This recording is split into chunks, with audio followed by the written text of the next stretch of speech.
Hello everyone, welcome back to my channel. तो friends, यहाँ पे IUCL की तरफ से एक नई रिक्रूटमेंट यहाँ पे इनवाइट किया गया है और ये जो वैकेंसी आपके अप्रेंटिसशिप के लिए निकाला गया है।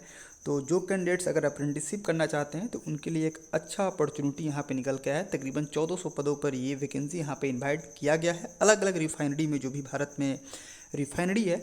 और मैं आपको वीडियो शुरू होने का पहले कुछ बातें बता दूं कि देखिए, अगर आप अप्रेंटिसशिप करना चाहते हैं तो IUCL से अप्रेंटिसशिप करना एक आपके लिए ज़्यादा अच्छा हो सकता है, क्योंकि यहाँ पे आपको काफ़ी सारी चीज़ें आपको सीखने को मिलती है। साथ में स्टाइपेंड का भी अमाउंट आपको यहाँ पे ठीक ठाक रहता है। और आने वाली जो भी रिक्रूटमेंट यहाँ पे निकल के आती है उस पर आपको एक अगर एक्सपीरियंस मांगता है तो आप वहाँ पे ज़रूर लगा सकते हैं। और साथ में इसमें जो एक्स अप्रेंटिसशिप करके जो अलग अलग रिफाइनरी में वैकेंसी निकलती है उसमें भी आप अप्लाई कर सकते हैं। तो ये कुछ आपके बेनिफिट्स रहने वाले हैं। और अगर आपको और डिटेल में जानना है तो मैंने इसके ऊपर एक कंप्लीट वीडियो मैंने बनाया हुआ है, आप जाकर उस वीडियो को ज़रूर वॉच कीजिएगा। मैंने उस पर कंप्लीट जानकारी आपको दिया हुआ है। तो आइए इस वीडियो में देखते हैं कि इसमें क्या क्वालिफ़िकेशन है, क्या एलिजिबिलिटी है इसके लिए, और कौन कौन सी रिफाइनरी में कितनी वैकेंसी है। क्वालिफ़िकेशन को डिटेल में समझते हैं। इस वीडियो को पूरा कंप्लीट वॉच आप जरूर कीजिएगा। तो आइए यहाँ पे देखते हैं कि ये 21/10/2023 को ये नोटिफिकेशन रिलीज़ किया गया है। और ये जो वैकेंसी निकाला गया है ये आपका भारत में जो भी रिफाइनरी आप देख रहे हैं यहाँ पे, ये उस रिफाइनरी में वैकेंसी यहाँ पे इन्वाइट किया गया है अप्रेंटिसशिप के लिए।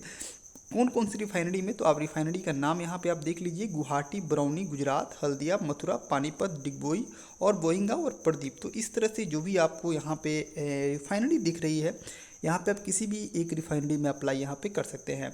अगर आप बात करें कि क्या इसके लिए क्वालिफिकेशन है, तो क्वालिफिकेशन आप देख लीजिए, अलग अलग जो भी ट्रेड्स है उसके लिए अलग अलग क्वालिफिकेशन है। आप देख लीजिए, जैसे अगर मैं बात करूँ कि आपको ट्रेड अप्रेंटिसशिप में अटेंडेंट ऑपरेटर के लिए केमिकल प्लांट और डिसिप्लिन केमिकल में, तो इसमें 3 साल का अगर आपके पास बैचलर्स डिग्री है, BSc अगर आप किए हैं मैथ फिजिक्स केमिस्ट्री से, या फिर अगर आप इंडस्ट्रियल केमिस्ट्री से अगर BSc किए हैं तो आप इसमें अप्लाई कर सकते हैं। ये सभी रिफाइनरी में इसकी वैकेंसी यहाँ पे इन्वाइट किया गया है। 12 महीने का ये ट्रेनिंग पीरियड होता है। जनरली जो भी अप्रेंटिसशिप निकल के आता है वो 12 महीने के लिए होता है। और मैं आपको फिर से एक बात बता दूं कि हमारे चैनल पे इसके पहले भी जो अप्रेंटिसशिप IUCL के रिगार्डिंग निकल के आई थी, मैंने उस पर काफ़ी सारे वीडियो ऑलरेडी बनाया हुआ है। तो आप बने रहिएगा चैनल पर। अगर आप अप्लाई करने के बाद से भी जो भी जानकारी होगा इसके रिगार्डिंग, मैं आपको इस चैनल पर पल पल के अपडेट आपको मिलते रहेगा। साथ में वैकेंसी आप देख लीजिए, किस रिफाइनरी में कितनी वैकेंसी है आपको यहाँ पे देख लेना होगा। जैसे आप देखिए, गुवाहाटी में 16 है, बरौनी में 97 है। तो इस तरह से आप देख लीजिएगा, आप जो भी रिफाइनरी में अप्लाई करना चाहते हैं आप कर लीजिएगा। साथ में कैटेगरी वाइज सीट भी दिया गया है, EWS का भी कोटा आपको यहाँ पे दे दिया गया है। सेम उसी तरह से आपको जो नीचे आइएगा तो ट्रेड अप्रेंटिसशिप में आपको फीटर में आपको निकाला गया है। डिसिप्लिन आपका मैकेनिकल रहने वाला है। इसमें आपको मैट्रिक मांगा गया है और साथ में 2 साल का आपके पास यहाँ पे ITI का होना चाहिए कोर्स आपके पास, विथ पास क्लास, यानी कि आप ITI में पास होना चाहिए। फ्यूटर ट्रेड में होना चाहिए। तो आप इसमें अप्लाई कर सकते हैं। पोस्ट कोड आप देख लीजिएगा 102। जब आप फॉर्म अप्लाई कीजिएगा तो आप यहाँ से पोस्ट कोड देख लीजिएगा और वहाँ पर भी उसी पोस्ट कोड को आप सेलेक्ट कीजिएगा, क्वालिफिकेशन मैच कर लीजिएगा आप। इसमें भी 12 महीने का आपका ये ट्रेनिंग रहने वाला है। पानीपत में सबसे अधिक 80 वैकेंसी आपको इसमें दिया गया है। तो इस तरह से आप देख लीजिएगा जिसमें भी अप्लाई करना चाहते हैं। उसी तरह से BSc वाले भी इसमें जो ट्रेड अप्रेंटिसशिप में आप देख सकते हैं कि बॉयलर में भी इसमें निकाला गया है। तो इसमें जो BSc के कैंडिडेट्स वो भी अप्लाई कर सकते हैं अगर आपका डिसिप्लिन मैच करता है। साथ में ITI के कैंडिडेट्स भी अप्लाई कर सकते हैं जो भी डिसिप्लिन से मांगा गया है। साथ में जो डिप्लोमा वाले जो कैंडिडेट्स हैं उनके लिए भी अप्रेंटिसशिप जिसमें दिया गया है। उनके लिए जो टेक्नीशियन अप्रेंटिस होता है उनके लिए जो भी डिप्लोमा वाले छात्र होते हैं जिन्होंने डिप्लोमा इंजीनियरिंग किया हुआ है, यानी कि जिन्होंने पॉलिटेक्निक किया हुआ है, तो इसमें 3 साल का डिप्लोमा अगर आपके पास है chemical, petrochemical, chemical technology, refinery या पेट्रोकेमिकल इंजीनियरिंग में, तो आप इसमें केमिकल डिसिप्लिन में अप्लाई कर सकते हैं। 104 पोस्ट के लिए अलग अलग रिफाइनरी में यहाँ पे वैकेंसी इन्वाइट किया गया है। 12 महीने का इसमें भी ट्रेनिंग आपका रहने वाला है। साथ में इसमें मैकेनिकल के लिए भी 3 साल का अगर आपके पास मैकेनिकल डिप्लोमा अगर आपने किया हुआ है तो आप इसमें अप्लाई कर सकते हैं। साथ में इलेक्ट्रॉनिक्स वाले भी इसमें एलिजिबल है, पोस्ट कोड 106 के लिए। और उसके बाद आपको यहाँ पे इंस्ट्रूमेंटेशन वाले भी इसमें अप्लाई कर सकते हैं। साथ में जो नॉन इंजीनियरिंग बैकग्राउंड के हैं, चूँकि जो जिनके पास BA, BSc या BCom, यानी कि जो नॉन इंजीनियरिंग बैकग्राउंड का है, जिन्होंने ITI और डिप्लोमा कुछ नहीं किया हुआ है, तो अगर आप BA, BSc, BCom किए हुए हैं तो आप ट्रेड अप्रेंटिस में जो आपका सेक्रेटेरियल असिस्टेंट का जो पोस्ट है उसमें आप अप्लाई कर सकते हैं। इसमें 15 महीने का ये ट्रेनिंग आपका रहने वाला है। तो उसमें 12 महीने का था, तो ट्रेड और टेक्नीशियन वाले में जो कि मैं ITI और कुछ में BSc आपका मांग रहा था, तो उसमें आपका 12 महीने का, और डिप्लोमा में 12 महीने का, और इसमें 15 महीने का। आज में देख लीजिए ट्रेड अप्रेंटिस अकाउंटेंट में 3 साल का बीकॉम अगर आपके पास है तो इसमें अप्लाई कर सकते हैं। इसमें 12 महीने का है, जनरली सब में 12 महीने ही है, केवल एक में आपको इसमें 15 महीने का दिया हुआ है। उसी तरह से डाटा एंट्री ऑपरेटर में भी आप अप्लाई कर सकते हैं। आपके पास अगर 12th पास है और आपके पास स्किल सर्टिफिकेट होल्डर है अगर आप pass in domestic data entry operator में, तो आप इसमें आप विभिन्न जो रिफाइनरी है उसमें आप अप्लाई कर सकते हैं। तो इस तरह से ये वैकेंसी का आपका पूरा डिटेल है। यानी कि मैं अगर कुल मिलाकर कहूँ तो इसमें जो ITA के कैंडिडेट्स है, जो भी आपका डिसिप्लिन मांगा गया है, अगर आपके पास है तो अप्लाई कर सकते हैं। डिप्लोमा के लगभग जो ब्रांचेज है वो अप्लाई कर सकते हैं। सिविल वाले इसमें नहीं दिया गया है, बाकी जो इसमें ब्रांचेज है वो अप्लाई कर सकते हैं। बाकी आप जो अगर BSc BCom और आप BA हैं तो भी आप इसमें अप्लाई कर सकते हैं। तो एक बार देख लीजिएगा, मैं ये फुल नोटिफिकेशन जो है अपने टेलीग्राम चैनल पर डाल दूंगा, वहाँ से आप डिटेल डाउनलोड करके आप देख लीजिएगा टेबल में कि कौन से रिफाइनरी में कितनी सीट है, उसके अनुसार से आप जो है अप्लाई कीजिएगा। ठीक है, और ध्यान रहे जिस भी रिफाइनरी में आपका सिलेक्शन होगा आपको ट्रेनिंग उसी रिफाइनरी में क्या आपको कराया जाएगा। तो आगे देख के भी कीजिएगा कि जो भी आपका रिफाइनरी, अगर आप दूर जाने में सक्षम है तो कोई बात नहीं है, वैसे आपके जो भी आसपास अगर रिफाइनरी है उसमें भी अगर सीट्स है तो आप इसमें अप्लाई कर सकते हैं। बाकी इसमें जो भी रेगुलर फुल टाइम कोर्स भी से मांगा गया है, किसी प्रकार का कोई डिस्टेंस से अगर आपने कोर्स किया हुआ है तो आप इसमें अप्लाई नहीं कर सकते हैं। इसमें साफ साफ ये बात बता दिया गया है। अब ये देख लेते हैं कुछ और डिटेल। इसमें अगर आपके पास BE BTech MBA या किसी तरह का कोई हायर क्वालिफिकेशन है या इसके इक्विवेलेंट, तो आप इसमें अप्लाई नहीं कर सकते हैं, आप एलिजिबल नहीं हैं। या इसके पहले अगर आपने कोई अप्रेंटिसशिप किए हैं या कर रहे हैं तो भी आप इसमें एलिजिबल नहीं, क्योंकि अप्रेंटिसशिप एक ही बार होता है। उसके साथ एज लिमिट के बारे में बात करूँ तो एज लिमिट इसमें 18 से 24 साल के कैंडिडेट इसमें अप्लाई कर सकते हैं। अगर आपका एज 24 से अधिक है तो आप इसमें अप्लाई नहीं कर सकते हैं, ओनली फॉर जनरल और EWS कैंडिडेट्स के लिए। बाकी जो हमारे OBC NCL और SC ST कैंडिडेट्स हैं उनको एज पर गवर्नमेंट रूल के अनुसार से रिलैक्सेशन मिलेगा। कितना रिलैक्सेशन मिलेगा तो आपको पता होगा कि SC ST को 5 साल और OBC NCL अगर आपके पास है, OBC में NCL यानी कि नॉन क्रीमी लेयर है, तो इसमें 3 साल का आपको एज में रिलैक्सेशन आपको मिलने वाला है। वैसे जो भी अदर जो कैंडिडेट है उनको 24 साल तक अप्लाई कर सकते हैं। एज कब से काउंट होगा तो एज आपको 31/10/2023 को, अगर आप 24 साल से अधिक हो चुके हैं तो आप इसमें अप्लाई नहीं कर सकते हैं। और 31/10/2023 तक आपका 18 से कम भी एज आपका नहीं होना चाहिए फॉर जनरल और EWS कैंडिडेट्स के लिए। तो ये आपका एज लिमिट होगा। आशा है आपको कोई इसमें डाउट्स आपका नहीं होगा। ठीक है, बाकी मैं बात करूँ जो इसमें रिलैक्सेशन के बारे में मैंने बता ही दिया।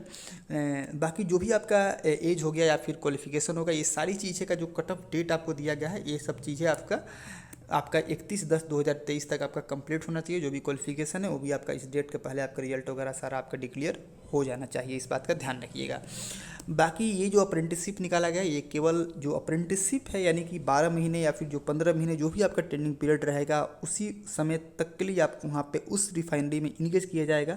उसके बाद से कोई इसमें जॉब्स के लिए आपको नहीं बोला गया है कि आपको इसमें परमानेंट जॉब दे दिया जाएगा, क्योंकि आपको पता होगा कि अप्रेंटिसशिप क्या होता है। अप्रेंटिसशिप आपको अगर किसी भी आप इंडस्ट्री या इस्टेब्लिशमेंट में अगर अप्रेंटिसशिप करते हैं तो वहाँ पे आपको एज ए ट्रेनी के रूप में वहाँ पे आपको एक फिक्स टाइम पीरियड के लिए आपको इंगेज किया जाता है, जहाँ पे आप जो भी वहाँ पे इक्विपमेंट है, मशीन्स लगे होते हैं, वहाँ पे आप रह के देखते हैं, सीखते हैं, समझते हैं, एक आपका स्किल डेवलप करते हैं। ठीक है ना।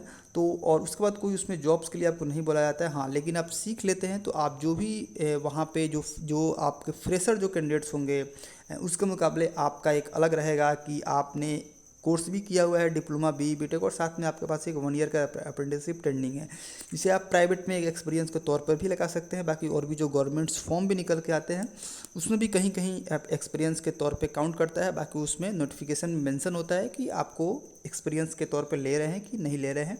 वैसे आप अगर अप्रेंटिसशिप करते हैं तो इसमें कोई आपका हर्ज नहीं है, आपको वहाँ पे काफ़ी चीज़ें सीखने को भी मिलेगा और साथ में स्टाइपेंड भी आपको मिलेगा। लेकिन इस दौरान आपको इस बात का ध्यान जरूर रखना होगा कि आपको अपनी पढ़ाई को जो है वो ब्रेक नहीं करना है। बीच बीच में आपको इसमें काफ़ी सारे छुट्टी और मेडिकल लीव वगैरह भी होते हैं, वो सब चीज़ें आप लेकर अपना एग्ज़ाम जरूर देने जाइएगा। साथ में तैयारी आप जरूर करते रहिएगा, इस तैयारी को आपको नहीं ब्रेक करना है, इस बात का ध्यान रखिएगा।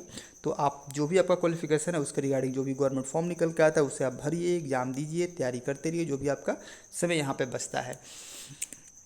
सिलेक्शन कैसे होने वाला है तो सिलेक्शन आपका इसमें जो भी आपका यहाँ पे परफॉर्मेंस ऑफ जो अभी आपका मार्क्स आपने ऑप्टेन करेंगे आप रिटन एग्जामिनेशन में, जो 2 घंटे का आपका रिटन एग्ज़ाम होगा उसके बेसिस पर आपको शॉर्ट लिस्टेड किया जाएगा और आगे जो फर्दर प्रोसेस है उसके लिए यहाँ पे बुलाया जाएगा आपको, ठीक है ना।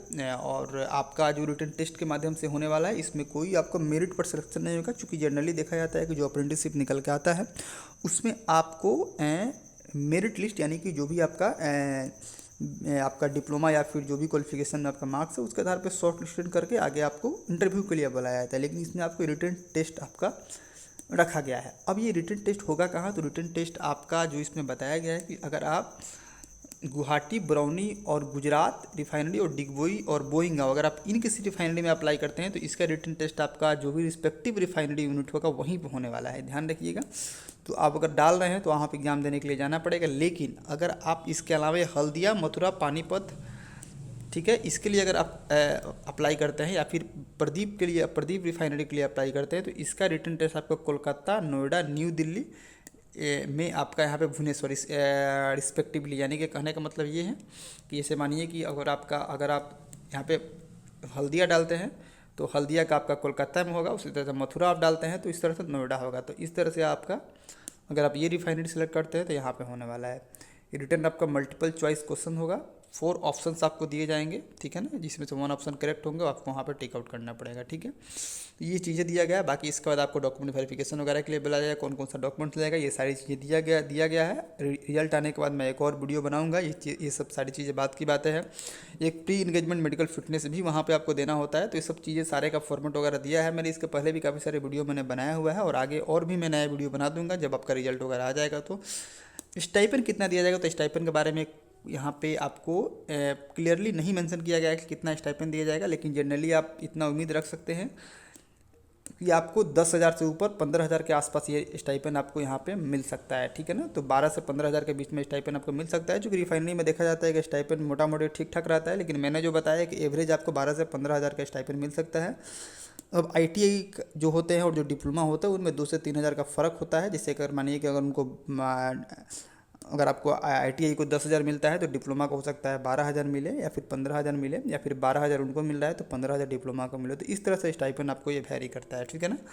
तो ये सब चीज़ें, कोई आपको इसमें एकोमोडेशन वगैरह प्रोवाइड नहीं किया जाएगा, सारी चीज़ आपको अपने से वहन करना है। लीव वगैरह आपको प्रॉपर जो भी इसमें दिया गया उसके अनुसार से आपको मिलने वाला है। बाकी ये आप किसी एक रिफाइनरी के लिए अप्लाई कर सकते हैं। लिंक आपको ऑनलाइन अप्लाई करना है, IOCL का ऑफिशियल साइट से जाके अप्लाई कर सकते हैं। बाकी जो भी इंपॉर्टेंट लिंक होगा मैं आपको नीचे डिस्क्रिप्शन बॉक्स में डाल दूंगा, वहाँ से आप क्लिक करके डायरेक्टली इसे अप्लाई कर सकते हैं। इसका आवेदन 21 तारीख से यानी कि आज से इसका ऑनलाइन आवेदन शुरू हो चुका है और 20 नवंबर तक आप इसे अप्लाई कर सकते हैं, यानी कि लगभग आपको 1 महीने का पूरा समय दिया गया है। लास्ट डेट जो है आपको इसमें आपको 20 तारीख है। और बाकी जो टेंटेटिव जो आपका इसमें एडमिट कार्ड डाउनलोड होने का दिया गया है वो आपका 27 से लेकर 2 दिसंबर, यानी कि आपको 3 दिसंबर को आपका ये एग्ज़ाम होने वाला है। ध्यान दीजिएगा, यहाँ पे 3 दिसंबर आपका ये टेंटेटिव डेट इसमें दिया गया, उसके पहले आपको ये एडमिट कार्ड रिलीज हो जाएगा, ठीक है। तो इसमें ज़्यादा समय आपको नहीं मिलेगा। आप अगर फॉर्म भर रहे हैं तो आज से उसके तैयारी में लग जाइए। कोई ज़्यादा इसका हार्ड एंड फास्ट इसका सिलेबस नहीं होता है। जो भी आपने पढ़ाई किया हुआ है, ट्रेड और नॉन टेक दोनों मिला के पूछा जाता है। मैं अलग से वीडियो बनाऊंगा, कमेंट कीजिएगा, ठीक है। बाकी रिजल्ट के बारे में तो आपको इसके 3 बार को एग्ज़ाम होगा और आपको इसके 13 दिसंबर को इसका रिजल्ट आपका आ जाएगा। और टेंटेटिव आपका जो डॉक्यूमेंट वेरिफिकेशन का काम आपको 18 दिसंबर से लेकर 26 दिसंबर 2023 तक ये कंप्लीट हो जाएगा। तो आपको इस साल के अंत तक सारी चीज़ें कंप्लीट हो जाएगा और ज्वाइनिंग भी आपको इस साल के अंत तक आपका DV होने के बाद आपका हो जाएगा। तो ये आपका कुछ अप्रेंटिसशिप के लिए वैकेंसी था जिसके बारे में मैंने डिटेल में अध्ययन किया, आपको मैंने बताया। अगर फिर भी कोई डाउट्स आपके मन में हो तो कमेंट करके आप ज़रूर एक बार बताइएगा। साथ में चैनल पर नए हैं तो चैनल को सब्सक्राइब जरूर कर लीजिएगा। और मैंने IOCL के रिगार्डिंग काफ़ी सारे वीडियो मैंने बनाए हैं, एक बार जाके आप देखिएगा, उससे काफ़ी आपको आइडिया मिलेगा। और हमें कोई भी सवाल हो, अगर आपको कोई पर्सनली सवाल आपको पूछना है तो आप हमें इंस्टाग्राम पे फॉलो करके वहाँ पे मैसेज आप कीजिएगा। इसके रिगार्डिंग मैं आपको कोई भी डाउट्स होगा तो वो कहाँ पे क्लियर कर दूँगा। साथ में कमेंट आप ज़रूर कीजिएगा, वहाँ पर भी मैं आपको रिप्लाई ज़रूर देता हूँ। और मैं कोशिश करता हूँ कि जो भी बच्चे जो कमेंट करते हैं, जो भी स्टूडेंट कमेंट करते हैं, मैं उनका रिप्लाई ज़रूर दूँ। जो भी जेन्युइन कमेंट होता है मैं उनका रिप्लाई ज़रूर आपको देता हूँ। तो थैंक्स फॉर वॉचिंग।